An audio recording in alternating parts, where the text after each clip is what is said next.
What's going on, guys? We are right in the middle of the NBA season. I know not technically, but the All-Star break always feels like the middle of the NBA season. So today we're going to do a little exercise. We're going to play contender versus pretender with the 10 teams currently in the playoffs in each conference. I know not all these teams will be in the playoffs. We only get 2 out of the 4 teams in the play-in. But one thing is for sure is I think the 10 teams currently occupying the playoff and play-in places in each conference will be the teams that finish in those positions. Just depends on the order, because all the teams that are outside of playoff and play-in position right now are all unequivocally tanking this year. So I think we can be assured that all these teams have at least a shot of making the playoffs. We're going to go back and forth between each conference, pretty much all in order as of the standings right now. Yeah, let's just get right into it. Straight off the bat, the Oklahoma City Thunder. And we know they're going right up in there to the contender tab. The Thunder are still the best team in the NBA. They've had their injury issues this year. They've started to lose a few games. They obviously had a great start, 24-1. Everyone was like, they are the absolute definitive favorites. They're going to walk to the title again. They're going to set the wins record in the regular season. But then things changed. Injuries started to happen. The Spurs suddenly figured them out. And little things have changed where they've had a bit more of a realistic turn. They're 18-13 since their amazing start. And they've started to look a little bit more human. It's going to be very interesting to see how healthy they are as we get into the playoffs. But yeah, absolutely a contender. Still the best defense. Still far and away the best team when it comes to net rating. So yeah, unequivocal contender and still probably the favorites for sure. Next up, the Detroit Pistons. They've taken the Eastern Conference by storm. They've won the most games, top seed in the conference, and they've looked great. They've obviously they lost their best shooter from last year. They didn't make any major moves, but they've looked really great. A lot of people think the Knicks got lucky when they beat the Pistons in the first round last year, and so far this season we're kind of seeing the bounce back of that. We're seeing the Pistons look like the best team in the Eastern Conference. We're seeing them absolutely dominate the Knicks. The Knicks' worst performances of the season so far have honestly come against the Detroit Pistons. They are building their success on defense while also having some great offensive pieces. Like Duran is having a career year. Cade looks fantastic. Like, this is a serious team. And I think we're going to have to put them in the contender category. Maybe it's too soon to call them that, but they are the 1 seed. And just like the Cavaliers last year, when you're having as good a season as this, you deserve to be talked about like a contender until you prove us otherwise. So for right now, they absolutely belong in that contender category. Next up, the San Antonio Spurs. This is a very interesting one because obviously they look great. They've been especially impressive when they played against the Thunder. They really seem to have the Thunder's number. The new young head coach looking great, slotting into that role after taking over full-time in the offseason. And obviously Wemby's been fantastic. The fact that he's healthy again now and just looking great is huge. They've got important pieces like De'Aaron Fox, but they are still so young. So despite how well they're doing in this regular season and despite the gravity that Victor Wembanyama has, I think they belong in the dark horse category. I would still be pretty surprised if they end up going on a deep playoff run. Could they win a first round series? Sure. But if we're going up against a fully strength Oklahoma City Thunder or Denver Nuggets and maybe even Minnesota Timberwolves, I would probably back all 3 of those teams to take down the Spurs. So it's going to be interesting to see where they finish up. Very interesting to see what seed they get. But for right now, I think they belong in the dark horse category. We haven't seen many of these players truly perform in the playoffs. Fox kind of is their main veteran of their like key bunch of contributors on this team. So for now, I think they belong in the dark horse category. But let's see, that could definitely change. But they're a really interesting one. Seeding could prove crucial for the San Antonio Spurs in terms of playoff success this year. Next up, we have the Boston Celtics. The Boston Celtics were kind of supposed to tank this year. This was kind of seen as like a bye year. Jason Tatum, obviously we still don't know for sure, potentially could still come back this year. But on the face of it, it seemed like Tatum was going to be out for the year. They made a lot of losing moves, pretty much blew up their championship roster in the off season. And look at them now. They're the 2nd seed in the Eastern Conference. Jaylen Brown has been absolutely superb. They're still one of the best offenses in the league, still have that tenacity about them. They've just made that trade for Nikola Vucevic. So they're looking ahead, they're looking towards winning. This team is just all about winning. The Celtics are always a team that's going to compete. Whether Tatum comes back or not, I don't know how crucial that is, because you don't know when exactly he's going to come back, how long it's going to take for him to really ramp things up. So I think they belong in the dark horse category. Maybe that I should have them in the should contend bracket, but I think dark horse is a good place for them, because I just feel like Tatum, I don't know what level of Tatum we're going to get if we get him back at all.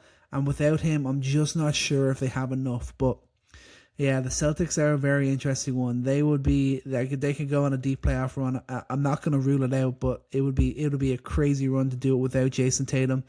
I know Jaylen Brown was the Finals MVP of their title winning year, but just the role players that are having to play such significant minutes for them, I think is definitely a huge factor.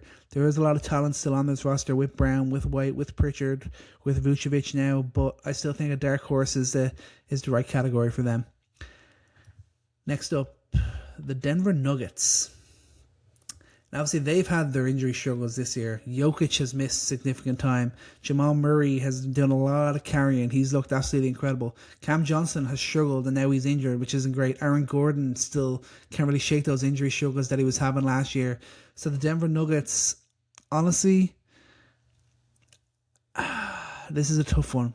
I guess I have to put them in the contender category, but this is really dependent on them getting healthy. That's what the next 2 months need to be about for the Denver Nuggets. Coming off the All-Star break, they just need to get 100% healthy. We saw Jokic's feelings towards the All-Star game this past weekend, that he didn't really care about that. He wasn't gonna push himself or exert himself for the All-Star game. So he's focused on staying healthy. We just need the rest of the guys to match up with that. We need Aaron Gordon, Cam Johnson. They need to be fully healthy. If they are fully healthy, then this is a serious team. This is a team that can absolutely go toe-to-toe with the Oklahoma City Thunder. When you've got Nikola Jokic, you are always a contender, and that's just the way that it is. They have to be in that top bracket for sure. Next up, the New York Knicks. This is the most interesting one, I think, in the entire list. The Knicks, basically, it felt like they were being handed a route to the NBA Finals this last year with the Celtics getting hurt after them already. Like they took down the Celtics, despite, I know Jason Tatum went down in that series, but they took out the Celtics last year, and then it was the Celtics without Jason Tatum, and you're looking at the Knicks are going to romp to the 1 seed. It's going to be easy. The Cavs aren't as good as the Knicks. The Pistons aren't there yet. The 76ers are still such a question mark. It felt like it was a match made in heaven for the Knicks to just romp through the regular season, ease through the playoffs, and then just try and go toe-to-toe with whoever comes out of the Western Conference. But it really hasn't been like that. They've changed head coach. They've made some minor moves around the margins. They've had some great runs. They've also had some bad runs. The Knicks have been very up and down. They've shown their good side, but they've also really shown their bad side. They've really struggled against the Detroit Pistons so far this year. So I'm going to have to put them into the should contend, and the biggest reason for that is Karl Anthony Towns. If Karl Anthony Towns was playing at the level that he played at last season, I would have the Knicks in the contender category without a doubt. But with his offensive game just in the crapper like it is right now, I just don't think the Knicks are a contender. Yeah, he's still been great rebounding the ball, but it feels like he's been extra dumb with his fouls on both ends of the floor, extra dumb with missing rotations. And when he's not hitting those shots, and when he's not that incredible force on the offensive end, the Knicks are not as good of a team. On paper, like looking at it, if the Knicks are at 100%, fully healthy, Karl Anthony Towns is playing at his best, and the Detroit Pistons are also all healthy, playing at their best, I do believe the New York Knicks are a better team than the Detroit Pistons. But we just haven't seen that from Cat yet, and until we do, I can't put them in the contender category, because I would be surprised if they're able to make a deep run without Cat providing that extra bit of offense. And we know Jalen Brunson is the main guy, and we know he's going to deliver. We know we're going to get our little bits from our other guys, and I really like the depth that the New York Knicks have. But that second star, that second guy who's capable of dropping 30 a night, we need that level from Karl Anthony Towns, and we're just not getting it so far this year. So unfortunately, they have to be in the should contend category. They should be up there with the other teams, but They just have the deficiency right now where I can't be sure if they're a contender. Next up, the Houston Rockets. This is the first team going in the pretender category. We all had our questions when the Rockets made the trade for Kevin Durant, and everyone's like, okay, this is the final piece. This is them showing that they are ready to win now. This is them showing that losing that first round series, this is just a first stepping stone, and now they're going to go on and go on deep playoff runs. They're going to be all about winning now. Then they lost Fred VanVleet before the season started. He's done for the year. Now they've lost Steven Adams. He's also done for the year. And that, like, they're still a top 10 team, both ends of the floor. They still have a lot of talent on this roster, but without that offensive rebounding, without the offensive rebounding and the bully ball that they play with Adams and Şengün on the floor at the same time, without that natural point guard and that shooting of Fred VanVleet, I just don't see them being able to truly contend. I think they could maybe get through the first round if they were to face the Lakers. Outside of that, realistically, they're probably going to end up facing a Denver team, a Spurs team, or a Timberwolves team, and I would expect all of those to be able to handle the Houston Rockets. I just don't think this is the year for them. They should have made a move at the deadline. They didn't do it, and obviously the things that make them great, the offensive rebounding and the potential to be able to shoot. Sorry, the things that make them great was the offensive rebounding and the ability to play that bully ball. They don't have that now, and the shooting has just been so bad. Like, Thompson couldn't hit anything. Other guys have struggled. Şengün has really struggled with his shot. Like, Kevin Durant is like carrying way too big a load. It's really KD and Tyrese, and outside of that, there's really no one that's really carrying that load. And we know Reed Shepherd is a solid shooter, but we can't really expect him to deliver big in a playoff series. So I think the Houston Rockets, unfortunately, do belong in the pretender category. This is just not the year for them. I'm interested to see how they can bounce back next year and really be that true contender. Next up, the Cleveland Cavaliers. They've got to go alongside the New York Knicks, I think. They obviously made a big swing at the trade deadline to go and get James Harden. They also were able to bring in Dennis Schroeder and Keon Ellis. They've made good moves around the margins. This is a really talented team, but we saw what happened to them last year. We've seen the struggles that Evan Mobley has had so far this year. We still haven't seen him playing with James Harden, so it's going to be interesting to see how that looks. And just the fact that we've seen that drop off despite being with a pretty similar roster. I know Darius Garland was hurt, but they still should have been better. And unfortunately, it's Mobley, I think, is the key guy to reason why they have shown that little bit of a drop off. I believe they are going to have a strong finish to the year. I believe they probably can push the realms of getting to that 50 win mark, maybe even getting up there and challenging with the Knicks and Celtics for that 2 seed. That's going to be an interesting battle to see, to watch towards going towards the rest of the season. But I think if the Knicks are in the should contend bracket, then the Cavs should also be in there too. Like with the Pistons, I believe that the Knicks, playing at their best, are a better team than the Cleveland Cavaliers. We just haven't seen it yet, and we haven't seen the Cleveland Cavaliers play their best as a team either. So that's why they have to be in that bracket alongside the New York Knicks. Next up is the Lakers. And obviously the real answer is pretender. The Lakers cannot play defense. They feel like such a fake team. They feel like such a fake success. But I do have to put them in the dark horse category, because at the end of the day, they've still got LeBron James, Austin Reeves, and Luka Doncic. They have a trio of stars that are capable of averaging 80 points a night. And when that is the case, you got to give them a shot. Luka Doncic is capable of carrying a bad team to playoff success. So I think we have to just put them in that dark horse category. They are a significant level below both the Spurs and the Celtics. They probably should be in the pretender category, but it's just definitely a little bit of nostalgia, definitely my belief in Luka Doncic, but when they have the scoring potential that they do, we've got to put them in that dark horse category. But I really think the Rockets are the only team that they maybe have a chance of beating in the first round. Outside of that, I would not be willing to bet money on them taking down the Spurs, the Nuggets, the Thunder, or the Timberwolves, to be completely honest. But yeah, they got to be a dark horse because they've still got Luka, LeBron, and AR. But yeah, not so sure on that one. Toronto Raptors, I think we know they're a pretender. Obviously, nice bounce back this year, but their roster still feels like it doesn't fully make sense. I still just don't know the dynamics between who's their number one option, who are their best scorers, what does Scotty Barnes provide. They don't have the shooting that's needed to really compete in the playoffs, and they just don't have the all-round quality to truly compete in the playoffs. I think they're a very likely candidate to be a first-round out. It's going to be interesting to see if they can sustain this playoff position that they're currently in, or if they fall into the play-in. That's going to be interesting to watch over the next few months, but yeah, I think they're definitely a pretender. I don't really see them making any noise in the playoffs.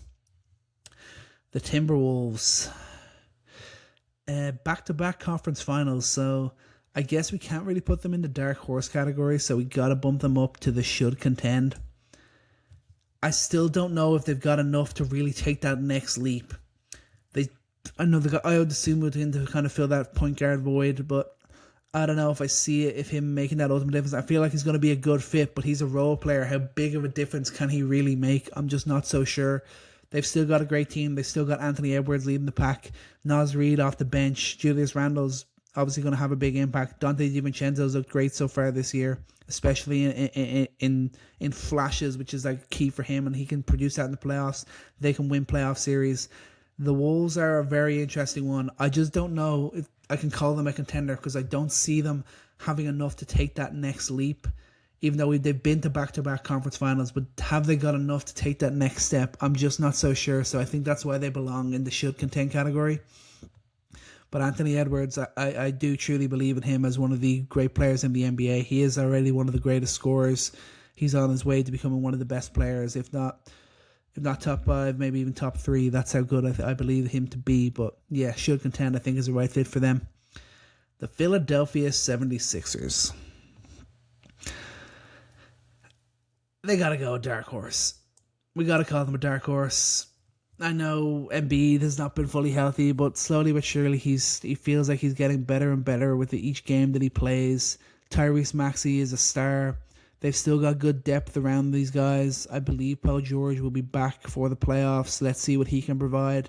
This is still a roster that's a championship level roster, so they've got to be in that dark horse category. They're kind of right in the position of the 6-7 seed right now. They rise above that. They could get up into the 5th seed, or they could stay around the play-in and then have to go through that. We know every year something happens with Joel getting towards playoff time and he's just not at full tilt. He plays in the playoff games, he's never at 100%. If that can change this year, the 76ers can absolutely make some noise. Joel Embiid playing at his best. Joel Embiid playing at 90%, 85% is still one of the best players in this league. And with Tyrese Maxey to help fill that void, and the rookie BJ Edgecombe and the rest of the depth that they have on this side, they could definitely cause some noise if all the cards align for the 76ers for sure. But yeah, you could I could see why you'd want to put them in the pretender category because, again, like we've just never seen Joel Embiid be healthy for a playoff series. But hopefully this is going to be the year. I got my fingers crossed. I just want to see him be healthy for a playoff run and see what the 76ers can actually do with that. Next up, the Phoenix Suns. They are going in the pretender category. They've been great this year. They've been a surprisingly good team. Dylan Brooks has made a huge impact on this team. And like we've just seen him establish himself as a winner. Like Dylan Brooks brings winning mentality to teams, brings winning games, brings that great energy, brings that ultimate dickhead energy that no one wants to deal with. He is just a complete and total asshole. He's the guy that you hate with all your heart when he's not on your team and love him so much when he is on your team. He is one of their best scorers. He's looked great. He's averaging a career high in points per game. And along with Devin Booker, this team has really turned a corner. And if there's some moves that they can make to maybe take that next leap, maybe next year they can be a bit more of a contender. But for right now, I think they belong in that pretender category. But this is a team that we shouldn't even be discussing here. On paper, this is a team that should absolutely be tanking, but they're not. They're winning games and they're looking good in stretches, especially when Dylan Brooks is really in his kind of Kobe mode where he's just all of a sudden becomes this amazing shooter and amazing scorer. He just has those moments. I'm just not sure if they can really make any noise in the playoffs, and they're going to likely be in the in the play-in. So it's going to be interesting to see if they can even come out of that. There's going to be some tough matchups to have in the play-in in the West. So that's going to be an interesting one. But I think they do belong in that pretender category. I really don't see them making much noise. Next up, the Orlando Magic. They are also in the pretender category. The Magic, I don't really know what's going on with them. They made a big swing in the offseason to get Bane. It's looked good in stretches, but we haven't really seen any consistency with it. We just heard that Franz Wagner is going to be out for an indefinite period as he needs more rehab time on his current injury. Banchero hasn't really reached the heights that we would have wanted from him. And yeah, it just all feels a bit messy. They're not healthy.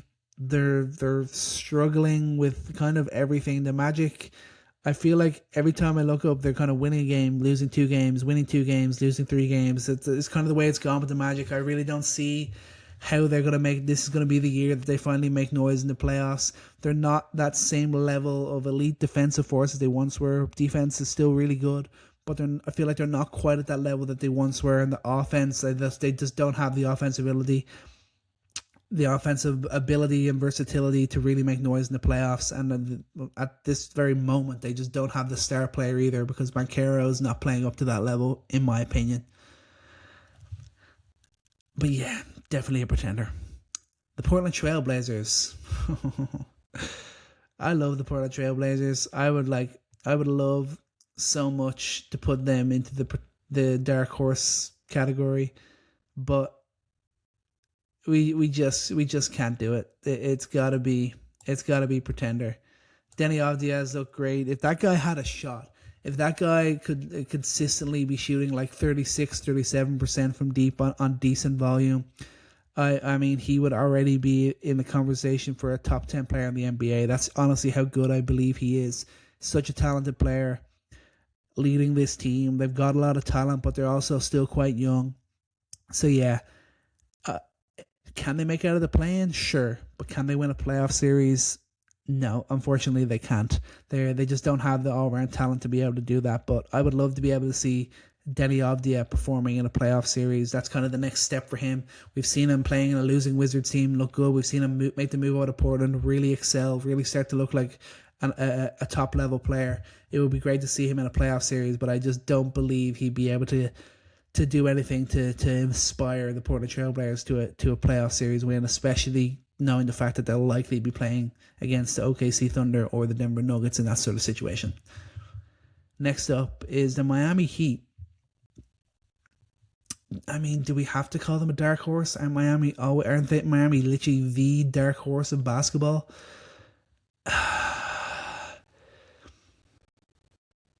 I guess we got to do it.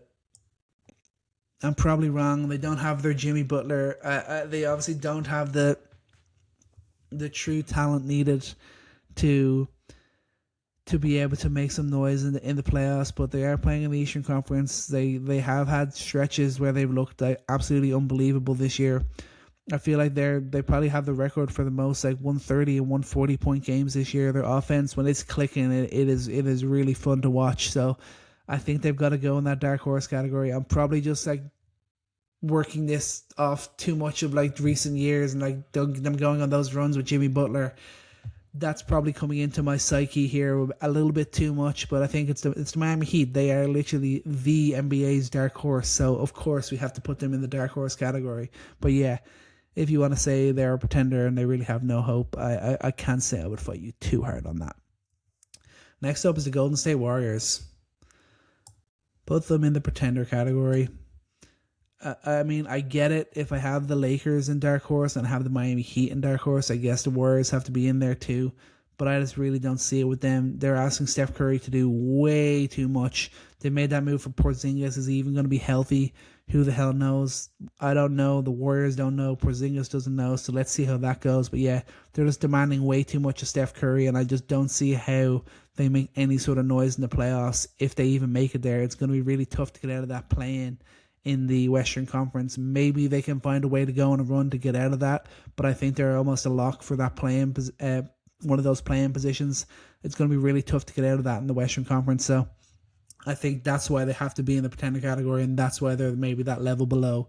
both like the Lakers and the Heat in terms of actual talent level, in terms of like play on both ends. They're probably a similar sort of level to both of those teams, but just like I said, being in that play-in in the West is what's really hurting the Warriors for sure. And of course, no Jimmy Butler doesn't make it any easier. Next up, the Charlotte Hornets. I'm going to put them in the contender category. No, I'm kidding. They're a pretender for right now, but the Charlotte Hornets have turned a corner. Concanipo looks great. We're finally seeing Miller get back to his best. LaMelo has been healthy and looking good. The Hornets have turned a corner. They are officially thinking about winning, no longer thinking about drafting. This is a new look for the Charlotte Hornets. This year is going to come too soon for them.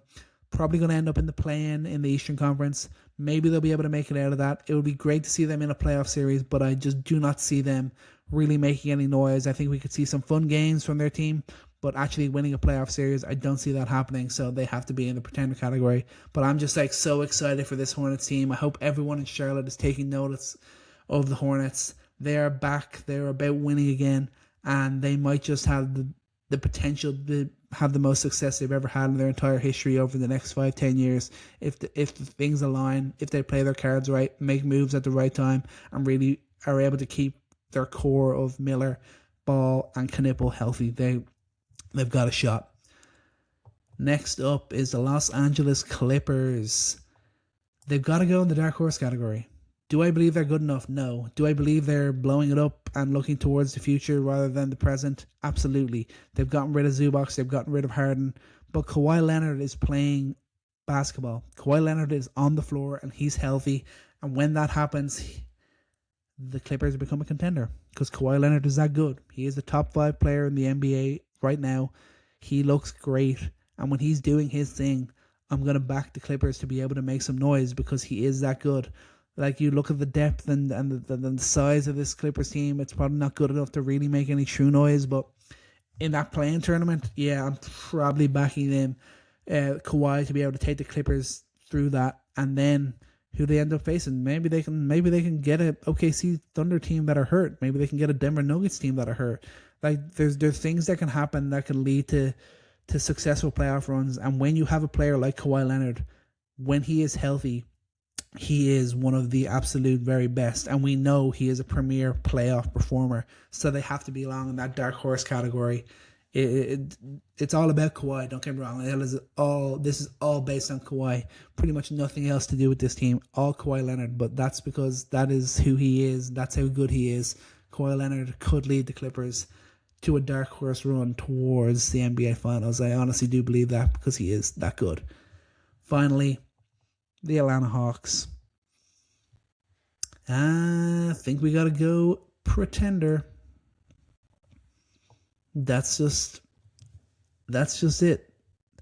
They are pretenders. They are not good enough this year, but Jalen Johnson is a superstar. He is going to be one of the best players in the NBA over the next 10 years. He is great. But this year's, again, it's just coming a little bit too soon for them, just like the Hornets. They, I hope, have hopefully turned the corner. Things will start to make more sense next year. But for right now, they're still an inconsistent team. They still have some holes to plug. They still have some stuff to figure out, and that's why they are a pretender. And yeah, that's my list. Damn, only 3 true contenders. But at the same time, anyone in those first 3 brackets, they become a contender. The New York Knicks, if Karl Anthony Towns can stop being a baby, and as we get towards the playoffs now, there's no more trade rumors, the deadline is passed. Can he stop being a baby, focus on basketball, and get back to playing his best? Then you bump the Knicks up to that contender category.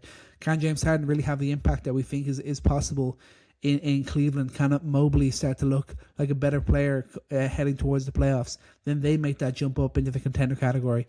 It's very in those, like, the contender should contend kind of balance is very fine. It can really sway a lot over the next few months. Same thing with the likes of the Spurs and the Celtics. They could definitely make that leap up as well. But yeah, interesting final couple of months of the regular season. Seeding is going to be so important in each conference. There's serious battles on, especially in the East. The Knicks, Cavs, and Celtics are all within 2 games of each other. They're all going to be competing for position. It's going to be interesting to see who comes out on top in that battle. Can the Pistons stay on this form? Will they absolutely be the number one seed? I mean, 5 games feels like a lot, but you never know if the other teams can close that gap. The Lakers, can they sustain their place in the top 6? Where will the Spurs finish? Just so much interesting storylines to watch. These are going to be the 20 teams occupying the playoff and play-in positions come the end of the season. That's just a fact because all the teams outside are going to be tanking. But for right now, this is the look. I'm interested to see how this plays out over the rest of the year. And as we get towards the playoffs, I'm interested to see how accurate this is going to be. I'm going to come back and make sure you guys comment. Who do you think are the true contenders? Do you think any of my pretenders could make some noise in the playoffs? Let me know in the comments. And as always, like and subscribe for much more NBA content right here. Peace out.